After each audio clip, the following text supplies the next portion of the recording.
really special treat for us today, don't we?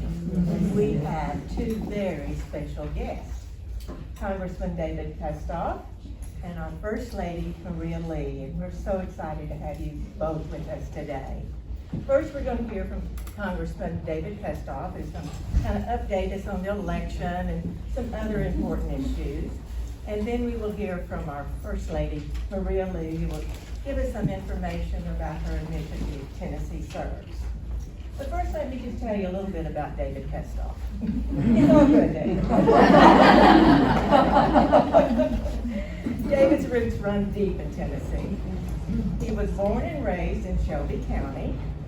He attended White Station High School. He's a graduate of the University of Memphis, and he received his law degree from the University of Memphis Cecil D. Humphrey School of Law. In 2006, he was appointed by President Bush to be our U.S. Attorney for Western Tennessee. David was elected to his second term to the House of Representatives in 2018, and he's up for re-election. He serves on the House Financial Services Committee and 3 subcommittees. David continues his fight for conservative principles, which has defined his career. David and his wife, Roberta, live in Germantown with their 2 children. And David, we are so excited to have you here today. Thank you.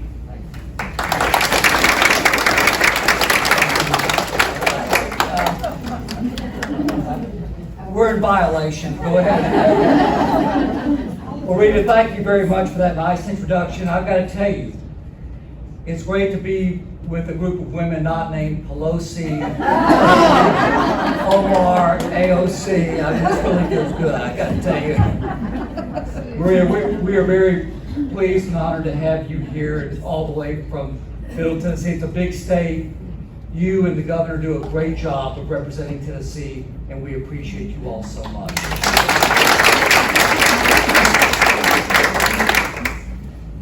And I've got to say, Karen Donovan, that's a great looking shirt.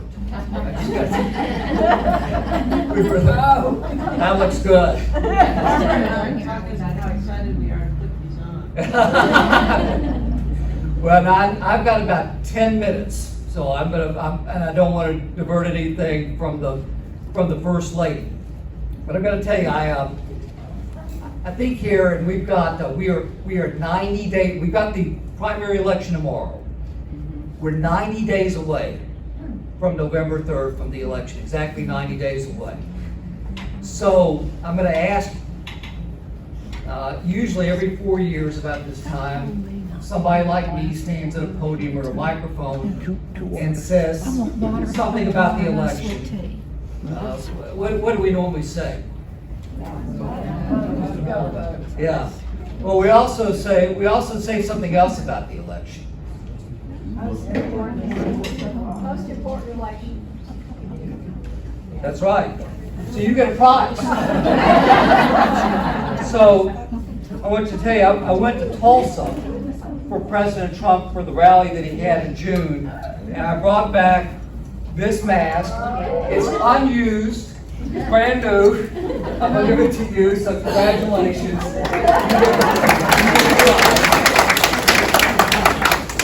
So every 4 years we say this is the most important election ever. And it really is. And I want to, here's case in point. I'll just give you an example. We all know the stakes. We all know that it's President Trump versus Joe Biden. That's the point where you go, okay. You know, a few weeks ago in the House of Representatives, here's the picture. I'm in the minority in the House. We've got the Senate, we've got the White House.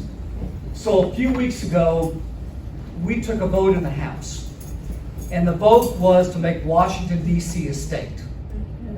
Okay.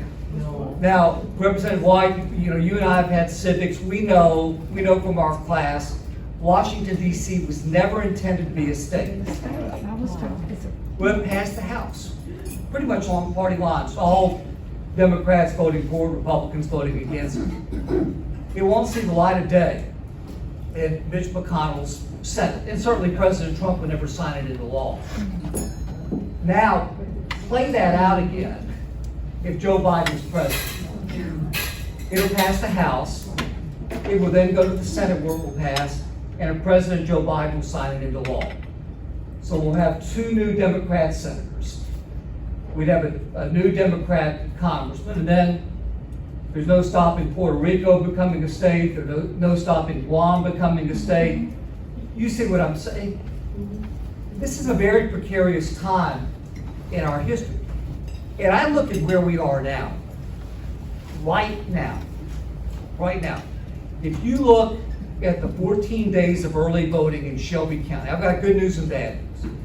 So if you look at the 14 days of early voting in Shelby County, now compared to the 14 days 4 years ago in 2016, the good news is in Shelby County, Republicans are 30% above where we were the same time 4 years ago. That's good.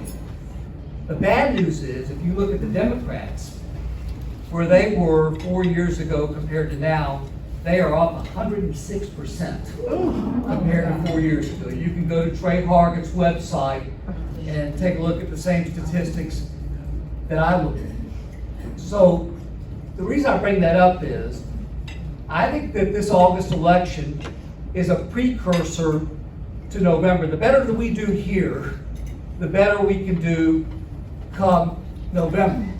And I'm thinking about specifically in Shelby County, 2 races. I'm thinking about Mark White and I'm thinking about District 97.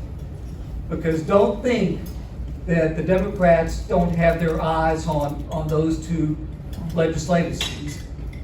We've got to turn people out. So if you would say, what is the most important thing that I can do right now, Wednesday, the day before the primary election? You can get on the phone, and if you want a number, I'm going to say 10. Call 10 people that you know that haven't voted, because there are a lot that haven't voted in the Republican primary. If you're on Facebook or Twitter or your email, get on it as soon as you leave this meeting. And I'm absolutely serious. We have got to get people to go out and vote tomorrow. It's absolutely critical. And let me say this about President Trump. I couldn't be more excited or more privileged to serve with Donald Trump. He's done a great job, and before COVID-19 hit, we all knew the statistics. We had one of the strongest economies that we've seen in any of our lifetimes. Record low unemployment, not only record low unemployment overall, but record low African American unemployment, record low Hispanic unemployment, rising wages, businesses doing great. COVID-19 is nobody in this country's fault. It may be somebody in China's fault, but it's nobody's fault here. And I've been very encouraged with what President Trump has done, especially on COVID-19, with something called Operation Warp Speed, which is really a program designed to speed up the production of a vaccine that can take care of COVID-19. So if it weren't for Operation Warp Speed and President Trump, we wouldn't have a vaccine by the end of the year or the first quarter of next year. There's some really good potential vaccines with companies like Moderna and Pfizer and other drug manufacturers. If we want good, strong, Republican, conservative leadership, we've all got to go out and vote for August. We've all got to go out and vote for November. And the most important thing that we can do right now is be on the phones and be on our social media. Rita, you mentioned that I got reelected in 2018, and I am up for election this time. November, I'm going to work hard. I'm going to run through the tape. I'm going to work for President Trump. I'm going to work for me. I'm going to work for Mark White and the winner of District 97, because we've got to make sure that our vote turns out here in Shelby County and in West Tennessee. Let me say one other thing. It's really an honor to get to do what I do. It's a hard job. I'm on an airplane back and forth every week, and I travel, I don't have 95 counties, Maria, but I've got 15 and really try to pay attention to it. It's an honor to get to do what I do. I'll continue to do it. I'll continue to work hard. And I will close with this because in this country, we can still say this. May God bless you all, and may God bless the United States of America. Thank you.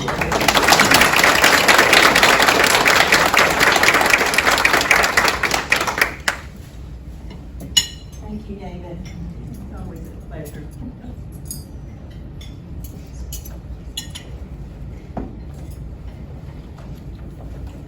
Well, I'm so pleased to have this opportunity too, to introduce another special guest. During Governor Bill Lee's campaign for governor, you would see Maria Lee by his side campaigning every step of the way. Their tour of Tennessee, where they had all 95 counties for the second time, was called Believe in Tennessee. And yes, our First Lady of Tennessee, Maria Lee, definitely believes in Tennessee and the people in Tennessee. She has focused on serving Tennesseans through her initiative called Tennessee Serves. Through Tennessee Serves, Maria partners with county mayors, nonprofits to participate in service projects tailored to the needs of each community, with a special focus on Tennessee's distressed counties. From preparing dinner for a women's ministry in Gainesboro to planting trees, Maria's heart is devoted to serving others and is committed to increasing volunteer efforts in our volunteer state. From preparing dinner, since launching her initiative, Maria has served all 15 of the state's 15 federally designated distressed counties. When traveling the state with her husband, Maria enjoys meeting so many wonderful Tennesseans. She is deeply grateful for the privilege to serve as our First Lady to the great state of Tennessee. Please join me in welcoming our First Lady, Maria Lee.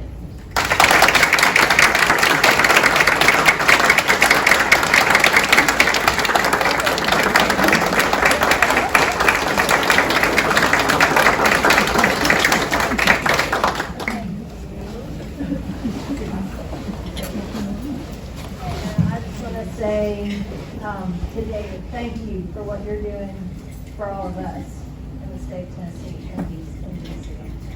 It is a hard job. And I don't care if you have 95 counties or 15 counties, it's hard. And campaigning is hard, so I'm really glad I'm not where you are right now. So we're praying for you. And grateful to Representative White and Senator Kelsey for what they do for the state here. So, and I do want to echo Congressman Kustoff and just saying it's important and it matters who leads, and we do need to get President Trump reelected this November. And with tomorrow's primary, it's important to get out and vote for who you believe is the right person based on what you hold here. So that's just a little plug for that. And I'll just say this on a personal level. Bill's gotten to meet the president a couple of times.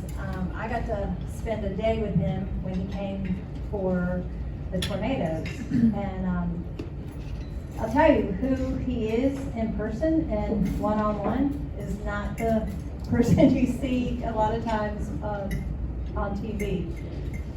We got to fly with him on Marine One, and then we were in a Tahoe with just he and Bill and I and the two Secret Service agents driving the car, and he was very personable. He was very intentional and very interested in who we were, and asked lots of questions. And I was sharing with him that I grew up in DC, outside of DC, and my parents were both born and raised there, and they now live in Delaware. And my dad's 84, my mom's 79, and they were, I think, Trump fans before Trump even knew he was running. So they're huge Trump fans. And we were just sharing with him how much they love him. And before you knew it, he was saying, well, let's call him.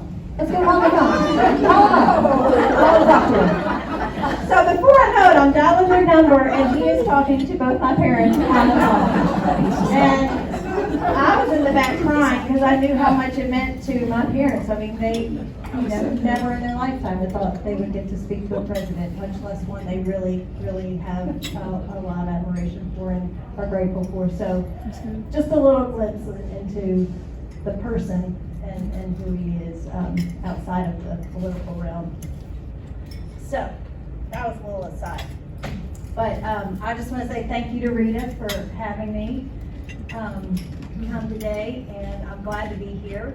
And I know that each of you are in this room today because you share a unique love. This is where I start reading, and I'm not going off that because I can't remember what I need to say. So, but I'm sure you share a unique love for the state of Tennessee. It's my hope, as in my role as First Lady, to be an example to others, to encourage Tennesseans to live a life devoted to service. Which is why I asked you all to help us by collecting books for kids in need. Last summer, when Bill and I came to Memphis, we met with Agape Children and Family Services, which serves nearly 3,000 kids and families every year. They are starting book towers for kids and teens that they're putting in apartment complexes throughout the city, and asked for our help in stocking the towers. And we're going to be going right from there to deliver those books into their hands. So thank you on behalf of them and my office. Thank you all for collecting those books. I believe the potential to make this world a better place, even for just one person, is within all of us. But knowing where to start sometimes and allowing ourselves to get out of our comfort zone is where most of us get stuck. It's easy to get caught up in everyday life and forget to do a pulse check on those hurting around us. It's easy to wake up and go about your day and never once think about the homeless person standing on the corner with the street sign. It's easy to divert your eyes and act like you don't see them, when most of the time we have a couple of water bottles rolling around in the back of our car that we can give them. We get too caught up in hypothetical fears and forget that there's a person within our reach that we can help. That's where it starts. A simple act of kindness can change everything. What if you handed a homeless person a bottle of water at every exit that you came to, and the car behind you saw you do that? And then they started it, and then countless others followed suit. Imagine the impact, all from one simple act of kindness.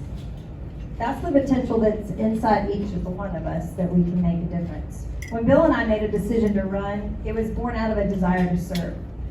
Our hearts are committed to bettering the lives of Tennesseans, but the truth is that government is not the answer to our greatest challenges. We the people are. And so while it's important to have good people in government, the fact of the matter is we all have the power to make a difference, if even just for one person. When my team and I sat down to discuss what my office would focus on, we decided we could make a difference in the lives of Tennesseans, and how to do that was to serve. Last year, my office launched Tennessee Serves, a 3-part initiative designed to serve, highlight those who serve, and mobilize Tennesseans to serve one another and volunteer in their communities. My team and I are committed to the work of this initiative and see this as a real opportunity to have an impact on lives all across the state through our example of service. It's our hope that Tennessee Serves will be the embodiment of loving thy neighbor as thyself. First, we lead by example, working with the county mayors and local nonprofits to participate in service projects tailored to the unique needs of each community. Second, we highlight people and nonprofits already making a difference. It's our hope that by partnering with them, we'll be drawing attention to them and others will see their great work and get involved. And third, we hope our efforts will mobilize others to serve. Our goal is for Tennessee Serves to act as a mechanism that increases volunteer efforts across the volunteer state. We engage Tennesseans by releasing monthly service challenges that focus on different areas of need. This month, our monthly challenge is encouraging Tennesseans and helping students and teachers go back to school, whether it be through teacher appreciation, serving as a mentor or tutor, or donating school supplies. Together, we can ensure that all kids and teachers have the resources and support they need. Last month, our challenge was to serve essential workers who haven't stopped serving since the start of the pandemic. One way we did this was by teaming up with the State Fire Marshal's Office to deliver critical sanitation supplies and food items to volunteer fire departments. Another way we served was by providing lunch to grocery store workers in their break room at a Kroger in Nashville. In May, we focused on serving kids and families in the foster care system. We worked with the Williamson County DCS office to pack 250 duffel bags with essential items for kids who were removed from their homes with little notice. So as you can see, the scope of service is not limited in this initiative. I believe wholeheartedly, if you find a cause you're passionate about, the Lord will empower you to serve in it. As a former teacher, I wanted to bring kids into my initiative and inspire them from an early age to live a life devoted to service. Last summer, we launched the inaugural Tennessee Kids Serve Summer Challenge, where we challenged kindergartners through 6th grade students to devote a portion of their summer break to serving others. We got to meet kids from all across the state, from right here in Memphis all the way to Johnson City, and to hear the excitement they had in sharing how they served. And I think they had as much fun serving as they did coming to the carnival that we held for them. This summer's challenge obviously looked different, but we still wanted to encourage kids to serve their neighbors and communities. Like many things that have adapted and changed with the times, we adapted our challenge to allow for at-home and contactless service projects, encouraging kids that while safety is a priority, they need to serve others in a greater way now more than ever. The fact that you're here shows that you care about what happens in your community. You're individuals that help organize events for others to be part of. You're the ones with the willingness to serve. We all know the indescribable feeling that comes from doing good, and it's our responsibility to spur others onto action. And that's why each one of us in this room serves. We serve because we have a heart to help others. We serve because we want our kids and grandkids to grow up in a world that's better than it is now. My heart for serving was instilled in me from a young age. Growing up, my family didn't have a lot, but we did serve with what we did have. Whether it was my dad helping someone in the neighborhood because their car wouldn't start, or my mom checking in on elderly neighbors and bringing them a meal, they served. We served as a family by taking in foster babies as part of the pre-adopt program. Proverbs 11:25 says that whoever brings a blessing will be blessed, and whoever refreshes others will be refreshed. Serving others refreshed us in times when times were tough, and it will do the same for you. I will end by saying I encourage you to get out and make a difference. No matter how big or small, find something you're passionate about and connect with a local organization or nonprofit. You don't have to go far. There are plenty of places right here in Memphis that need volunteers. Find one that resonates with your passion and join them. Every person here is capable of transformation, and every person here has the power to make a difference. Every person here has the ability to spur others to action, and every person here wants to impact their community for good and inspire others to join them. Real change happens, I believe, when neighbors are helping neighbors. Service is simple. It just requires leadership. And a leader doesn't have to be someone front and center. A leader is anyone that inspires others to greatness. I believe that Tennessee can lead the nation in many ways. Let's make serving be one of them. We are, after all, a volunteer state.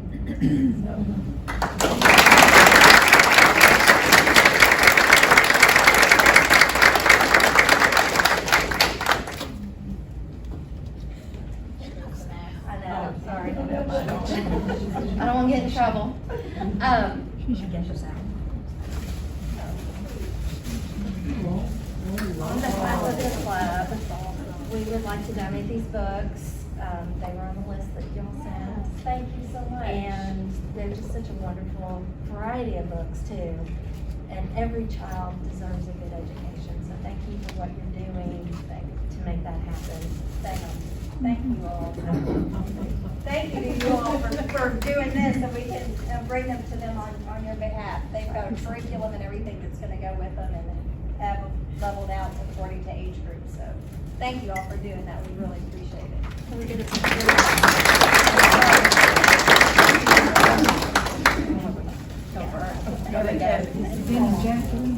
Typically, we have this year our honorariums have been going to Tunnel the Towers, but for Maria, we wanted I to. love Tunnel the Towers. Did that take away from them?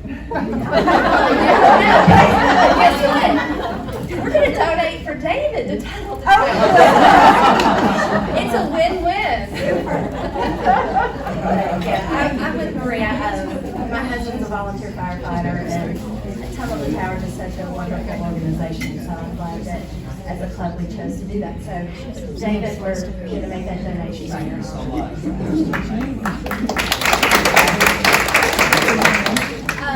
I wanted to talk a little bit about the 19th Amendment because this month is the actual 100th anniversary of it, and Senator Marsha Blackburn and her daughter have written this book, Camilla Can Vote, and it's a lovely little story, children's story, and it's about, if you didn't know, Tennessee is the state that made it official that we have the right to vote. So I am crazy proud of that. So it talks about the War of the Roses, and on behalf of the club, I presented one of these books to each of the elementary schools in Germantown so that they can further learn more about it. The other thing that we have that I'm excited about for the club is the board has passed a resolution that Alderman Gibson is going to bring forward in the city of Germantown, and our Vice Mayor Frazier in Collierville is going to. So I'm really excited because here we have two amazing, strong women that are doing that are in elected positions, and 100 years ago that totally wouldn't have happened. So I'm going to read the resolution. It's a resolution recognizing the 100th anniversary of women's right to vote. Whereas an organized movement to enfranchise women began in July 1848 at a convention in Seneca Falls, New York. Whereas the effort to brave and courageous women, of brave and courageous women, referred to as suffragists, who sacrificed family, their personal life, and their financial resources for over 70 years to gain equal rights for women, especially the right to vote. Whereas women and men, black and white, supported the women's suffrage movement, for women to gain the constitutional right to have a voice in making laws that govern them. Whereas the women's suffrage movement led to the passage of the 19th Amendment of the Constitution of the United States in 1919, with ratification of the last state necessary, Tennessee, on August 26, 1920. Whereas a special session of the Tennessee legislature was called, and members of the General Assembly showed their colors by wearing roses on their lapels. The battle came down to one man, Harry T. Byrne, who had a red rose pinned on his lapel. In the end, he changed his mind and his vote. Byrne was influenced by a letter from his mother, Theb Ensminger Byrne. Gotta listen to your mama. She urged him to do the right thing and vote in favor of the amendment. Whereas today, as women today constitute the majority of voters in the nation and are running for offices in higher numbers and more active in the election process than ever before in history. Now, therefore, let it be resolved that the 100th anniversary of women gaining the right to vote in the United States is recognized for the impact these historic accomplishments have had on citizen engagement and the civic life of the community, the state, and the union. So, we couldn't be here if they hadn't done that. And we're proof right here that we are the ones who are making a big difference, so I'm proud of us.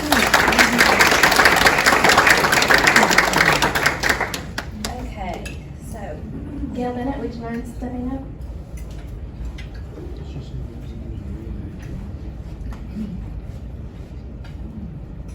I'd just like to give an update on where we are with our rummage sale and our fundraiser.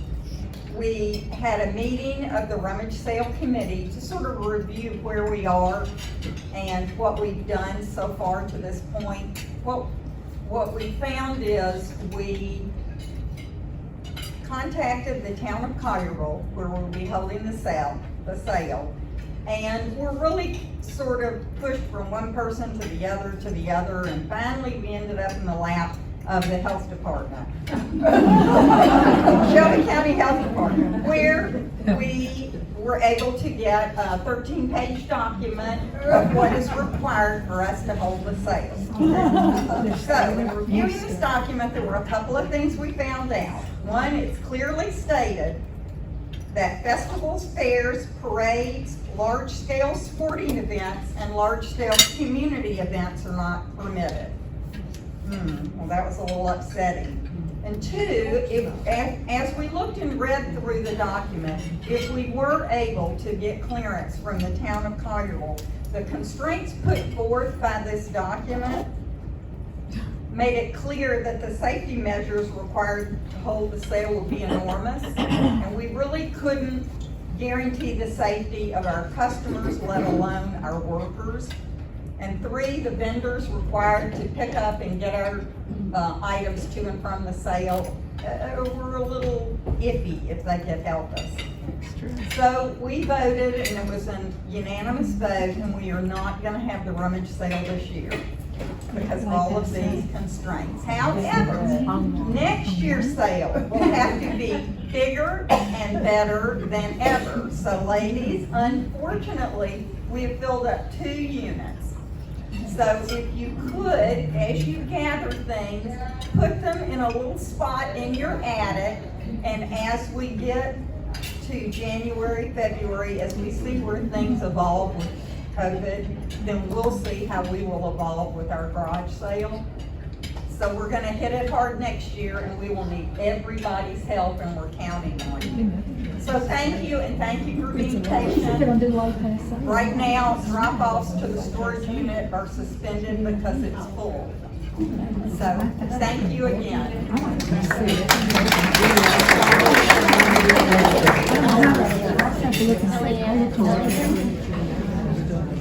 It's a lot of fun. We're just trying to I love, like I say, it's a really an upscale concept.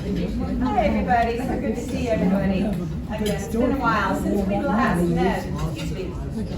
We had 192 cards that were handwritten and delivered to the Veterans Hospital here in Memphis for July 4th.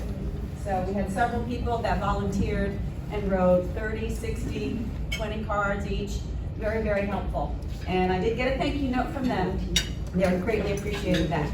So today, our next project, if you will, which as it turns out is really a good thing that we're doing these cards this year, considering we can't really do a lot of face-to-face or volunteering. So our next project for the year is to send cards handwritten to a deployed unit for Veterans Day in November. That being said, I have some cards all put together in packages of 10 or 20. If you would like to take a package home and write some cards for us, there are some instructions in there. There are ideas for you to have, to write for words and, you know, even write some of your own experiences. It's something that is very personal. So if you are interested in taking a bag of cards, that would be great, very, very helpful. And I will need them by September 15th, but I will contact you. Unless you get them done, you feel free to call me. You know, my name's in the directory and my phone number. So I'll be over there on the other side of the auction table. And thank you again for helping, and thank you again for those that helped with the last project. So we've done it twice this year. Okay, we've taken them to 2 different places, so this is going to be exciting to have them sent to a deployed unit.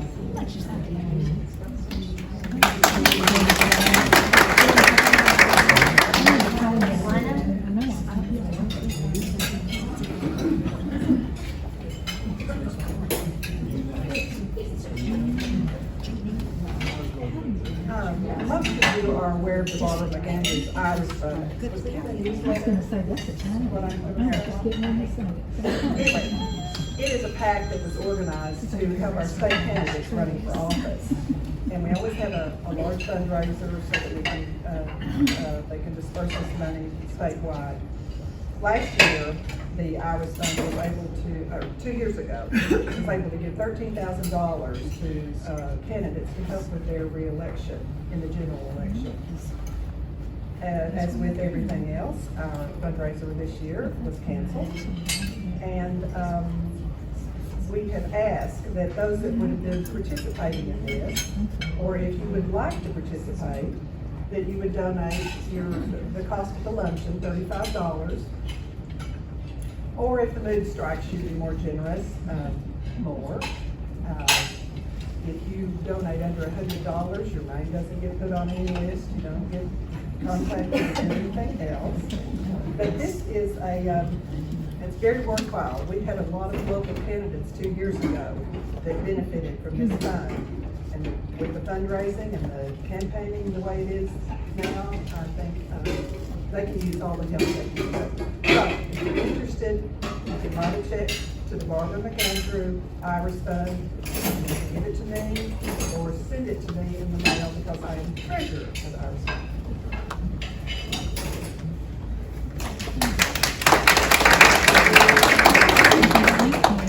Okay, I think that's it, and thank you all for coming, and I'm thrilled that we had such wonderful speakers for our first time back together. So have a wonderful day and the rest of your week, and if you haven't voted, go vote.